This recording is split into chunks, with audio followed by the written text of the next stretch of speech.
Hi, I'm Gary Jenkins, and welcome to my show.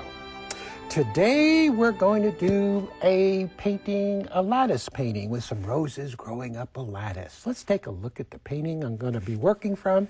This is a painting I've already worked up. You guys out there already know I work up all the paintings in advance for you. Look at that. Now, you can see some spatter work back here because I didn't want to just paint lattice that was white. I like to antique things so it looks more old world looking. Also, just to give you another look at something, another type of painting along the same lines, over here on the right, you can see an arch that I have here with some roses and a little bit of a picket fence over here. I actually cut these pickets out myself. That's why they're not straight, they're crooked. But you can see the little baby roses and little leaves. And this is a fun type of painting to do, and it's very, very simple. Maybe sometime we can do more shows along these lines. Now, let's come over. We've got a painting up here on the easel that I've got started just a little bit. And I want to tell you what I've done because I don't want to do anything that I haven't told you about. Now, this is done with simply by taking masking tape. Now, I don't measure it all out, but I just kind of eyeball it all in and get it on there. And once it's on, make sure you seal all the edges down nicely. This is acrylic that I painted in between the tape. And as I came down with the acrylic, I made it lighter, lighter, lighter, lighter. So this, I'm actually showing more lattice on the bottom than I did on the one I'm working from, just to add a little variety to it. After the acrylic is dried, then I go in with some sienna, and I've kind of put in a little shadow to kind of bring the top lattice up from the back. Very simple to do. And then, a lot of preparation. I've taken some linseed and put on there to make it a little slippery. Let's come down to the palette and let's take some turp. I'm going to take, because we're going to antique the lattice. So I'm going to get a bunch of this, kind of really thin down in the middle. This is a large brush. And these are synthetics, and we're going to come up here and just coat this. And get it, and I'm going to dip down and get a little more sienna and coat the whole thing nice and wet and cover the whole thing. In some areas you can put a little more sienna with it. Whoa, there we go. And kind of skip around, get it on. Don't put it on even. Maybe a little touch of that foliage green dark. Let's see what that does. Yeah, just get some of that in there. If it gets streaky, just work it in. And we're going to come all the way down. And yeah, actually, I'm going to put it on thick. Let's see what that does. Watch up here how I put it on thick. And let it, can you see the drippies? Oh no, he's dripping. Are you allowed to do that? I know you're watching at home and you see these drips going on. And you say, hey, Harry, come in here and look at this guy on TV. He's putting paint on and just letting it drip. What is that all about? Harry goes, well, I don't know. I'm out cutting the grass and I really don't care what he's doing. Look at that. Just get it on. Get it on, honey. Let's go down to the bottom. Get this in down here. Now you see, can you see that drippy? Boy, I gotta rub my nose. It must mean I'm going to get money. I think when your nose itches, it means you're going to get money. At least my mom always told me that. Except when I went to the mailbox, there was never any money in the mailbox.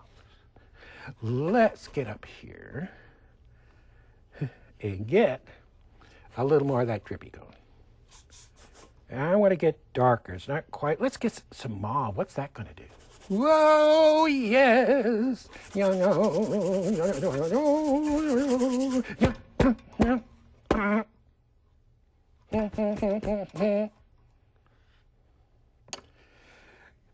Famous artist once said, imagination is more important than knowledge.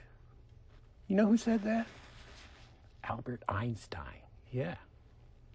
Now look at this mess we have up here. And you're at home going, what is he going to do with that mess? This is creativity. This is where we wake up the creative mind. And the creative side wakes up and goes, oh boy, this is a challenge. What are we going to do with that? Take your towel and just hit. Look what happens when I hit. Look at the wonderful stuff that's happening. Now I put purple and mauve in here. It's not in the painting I was working from. Who cares? We're going to take your hat, hit this thing.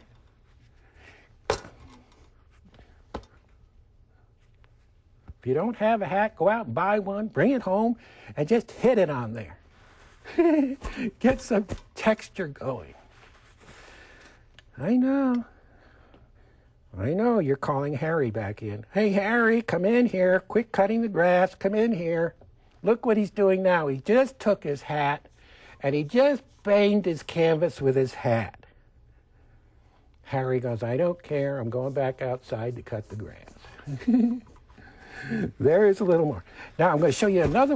Oh, look at the green. Look, get it on.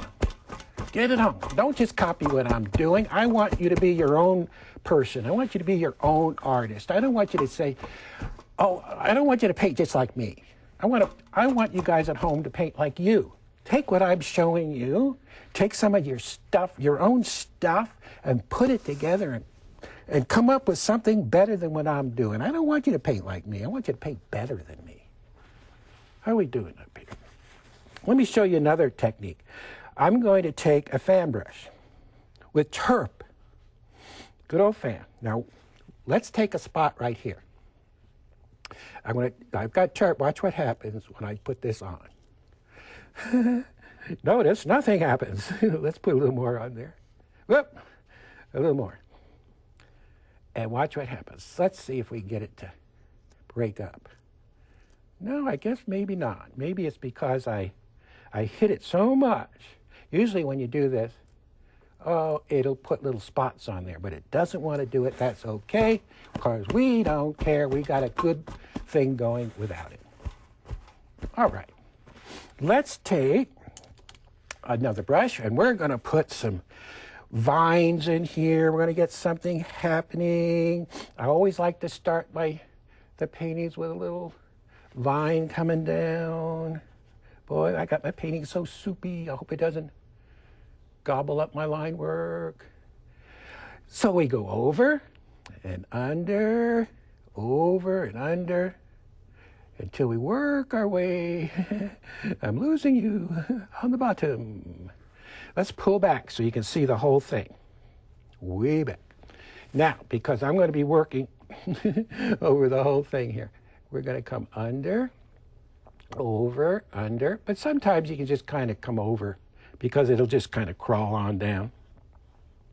I like to get the vine work done and get it all in there. Well, not all of it, but most of it. And you can have fun with it. You can kind of come out like this. We can end up with some little teeny little baby leaves if you want, just to kind of get the painting started. Maybe another one here. Oh, look at that. Look, can you see that stroke? Down, twist, and out. Yeah. Look at that. Yes. Now, you can see it's already taking on a nice personality. We have something over here. I like these lattice paintings. They're fun. And no, you don't have to take your hat and hit on it. Boy, sometimes I get a little carried away up here. Let's take some green and yellow and play around with our leaves. Let's put a large leaf in. Let's take our green and let's play. Now we have roses going in here, so we don't want to mess around where our roses are going to go. Now I go out my rose garden. I'm very lucky. Kathy, my wife, takes care of the roses. And I go out there in the garden and I photograph the roses. I don't really take care of the roses. Kathy, my wife, takes care of the roses. I go out in the rose garden to fertilize the roses And the roses all turn and look at me and say, get out of here, get out of here. We want Catherine. We want Catherine. We want Catherine. I go, okay, I'm leaving. And then Catherine goes out there and they go, yay, Catherine's here. You can fertilize this. We love you. But I go out there and they say, get lost. Oh, yeah, that's the truth. So I just go out with the camera. They let me photograph them because they want to be on TV. So they love it when I come out and photograph. But they don't want me to take care of them. They want Catherine. There's some leaves going in. I know they're kind of dark. Maybe we'll highlight that guy a little. We better get a rose going here. Oh, we'll just flat run out of time. We've got roses on the top. Let's just kind of take our deep burgundy and we're going to put a rose up here and we're just going to kind of block it in very, very loose. I think today we're going to probably just do a loosey-goosey painting. We have another one over here that it's a rose that's just kind of facing down. Yeah, I'm just blocking him in. And we have, let's take some of our rose color and our deep burgundy. And we have another rose about in here. Put her in. Yes. Now the paint I'm using has plenty of pigment in it, guys. You don't use any of that soft, thin stuff. It won't work. Let's put in a bud.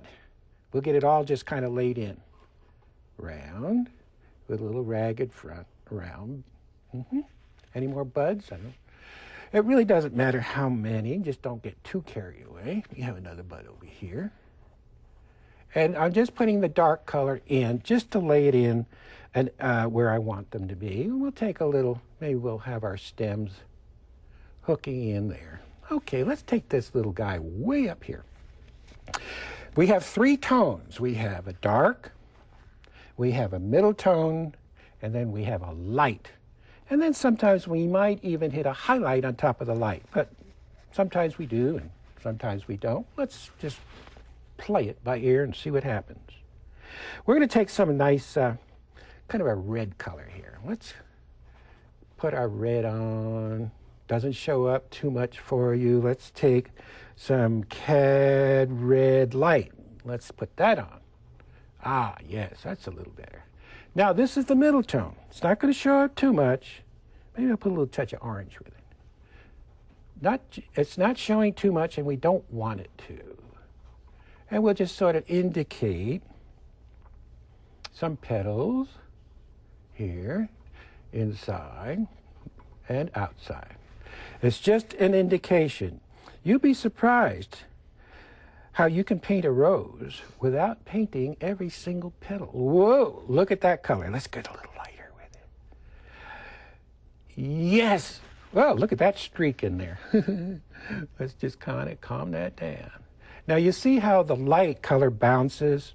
It brings these petals out. Maybe another one here and here. You see? Now the back, we might have just a little hint that there's something in here. Not too much, because we want this to stay in shadow, but I see we're going to have to put a little more paint in there because that black line I see it showing through there, isn't it? Okay, let's see if we can get rid of that. There you go. Just because this paint is full of pigment, it covered that black hole right up. Try that with some of that other soft stuff. It won't work. And we're going to take a little of this and just kind of... Now let's leave that guy alone because we're way in tight. And most people don't have their noses 2 feet from the painting or 2 inches. Let's come over here. And here we have another one facing down. And we'll put a little light in there. Coming in. Now this guy's facing down, so it's not going to have too much going for it. Maybe we got a little too light. Let's put a little more red in there. And you can do an awful lot with just an indication. People work too hard. Just put on just enough paint or pull out just enough petals of your rose for it to say rose. Yeah. As Shakespeare once said, a rose by any other name is still a rose. And I must admit, roses are my most favorite flower to paint. And we have a whole rose garden full, as I mentioned, of roses, which I draw inspiration. I go out there and photograph. And we're going to fill in a little bit more here with some stuff. And again, you guys have more time at home, but I want to get a little more line work, get a little more filled in before we do the next rose. And we're going to hook on some leaves out here. Now, when you practice doing this stroke, these little leaves will flow right off your brush like you're pushing a button, and out they come. Some of them are just kind of there. There. Don't be afraid of your canvas. Just hit the thing. Now let's take a look at that stroke. I'm coming in and going down, twisting the brush, coming up and out. Can you see it? Down, twist, up and out. It's 1, 2, 3, 4. And once you learn to do it, those little leaves will flow right out of your brush like magic. I said it and I'm glad. How we doing? We don't want to forget our little buds. A little more red and a little, maybe a touch of white. Let's pull that little bud out of there. Now these guys, they're just kind of there. We don't have to get carried away with them. So we have a little bud there. We have another little bud here. See it? Mm-hmm. Now, of course, this will all be in the book for you because you guys, there's a lot more detail in the painting I showed you at the beginning, which that painting will be in the book. It's just that we cannot get everything in there. Let's get that big rose in. We're going to take and put it in a little bit lighter here. Mm-hmm. And pick some petals out. See it? And here. And here. You can see with just a few strokes how we have a rose coming out. But again, you know, there's no free lunch, guys. It takes practice to do these. What I'm making look so simple takes practice. I'm not going to tell you this is something that you're going to sit down and all of a sudden there's roses coming out the end of your brush. It takes a little practice to do this. There's some styles of painting, I know. They're so simple to do that they say that, well, there's no accidents, only happy accidents. I've heard that. Kind of silly. Because you have to study the technique and you make things happen. If you just rely on just happy little accidents happening, believe me, it ain't gonna be there. So this is a different style of painting. Let's come in here and get another. Get some baby leaves going. See it? Get some babies going. Because you have to have little babies and you have your big ones, which gives your painting a nice balance. Let's get another large leaf in here. Now this painting, when you're doing yours at home, you could add some daisies to your composition. You go out and buy yourself some daisies. If you don't have some daisies, then why don't you have some daisies? If you don't have some daisies, just get some artificial. They make some beautiful silk flowers you can work from. I mentioned before the old masters, they didn't have cameras and all the flowers didn't bloom all at the same time. So when they were blooming, they had to make little sketches of them. And then when they sat down to do their painting, they would look at their little sketches as we look at photos today. Some of the Dutch masters in the 16th, 1700s would actually, when, say, roses were in bloom, they would paint the roses. And when an iris was in bloom, they would paint the iris. And they would do this all kind of piecemeal. But when they painted one flower, they had many paintings going at the same time. So at the end of the year, they just didn't end up with one painting. They had many. But we're kind of spoiled with our cameras and our computers. Let's take it. Remember, the last thing you do is the first thing people see. I'm adding a little more to it. And get out in the garden and take photos. If you lived near Monet's garden, oh, wouldn't it would be fantastic to go there. Wouldn't it be great to set up an easel in the garden and just paint? Oh, look at this stuff hanging down here. We don't have anything on it. So we'll have some leaves hanging down. Now, don't spend a lot of time. Some of the leaves you just put in very loose and very free. So your painting takes on a very loose look. And remember, you don't want to put too much in these paintings because it would get too busy.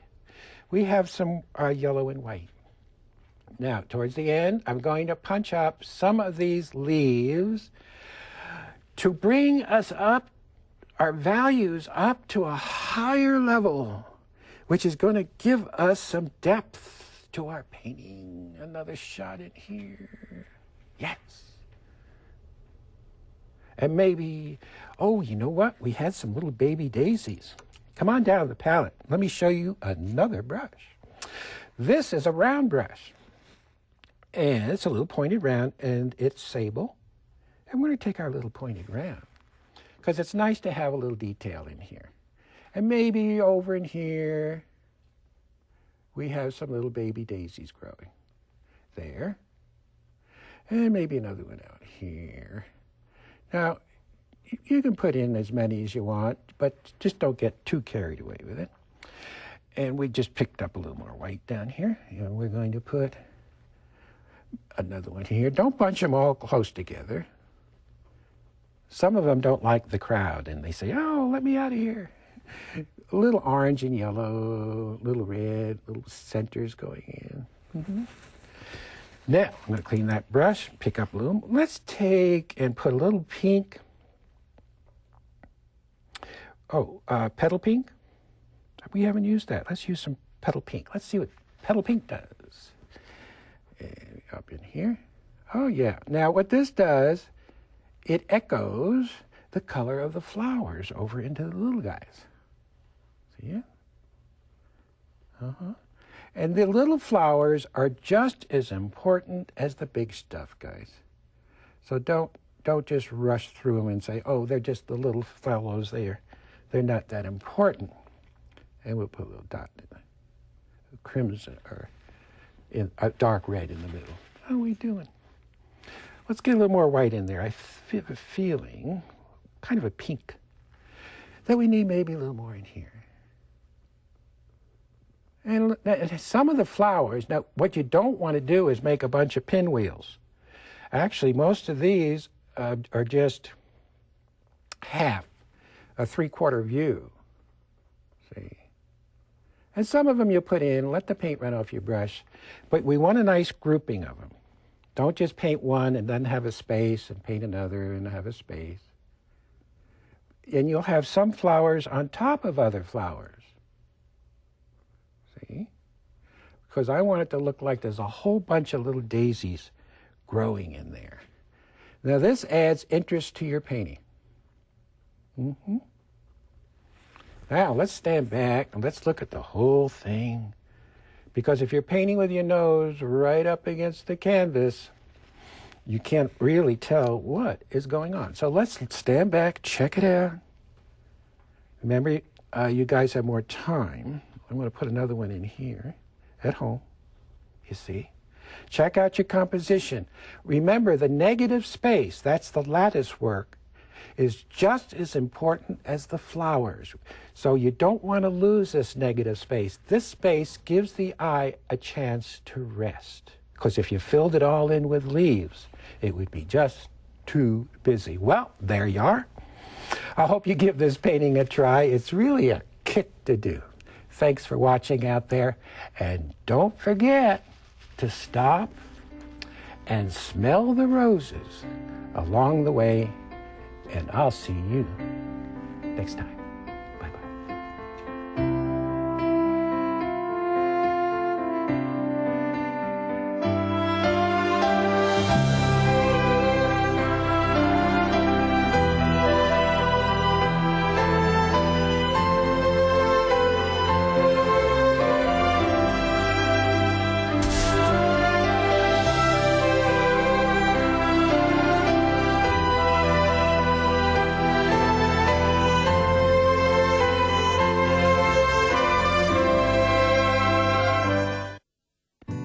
Het derde boek van Gary Jenkins is uit, boordevol prachtige bloemen en rozen. Nieuw in deze uitgave zijn de exotische vogels en vissen. U heeft deze derde editie al in huis voor slechts €34,50. Of bestel de prachtige Jenkins DVD voor dezelfde prijs. Bestel snel en maak uw serie Jenkins boeken compleet. Kijk voor bestelinformatie op omroepmax.nl of op teletextpagina 330.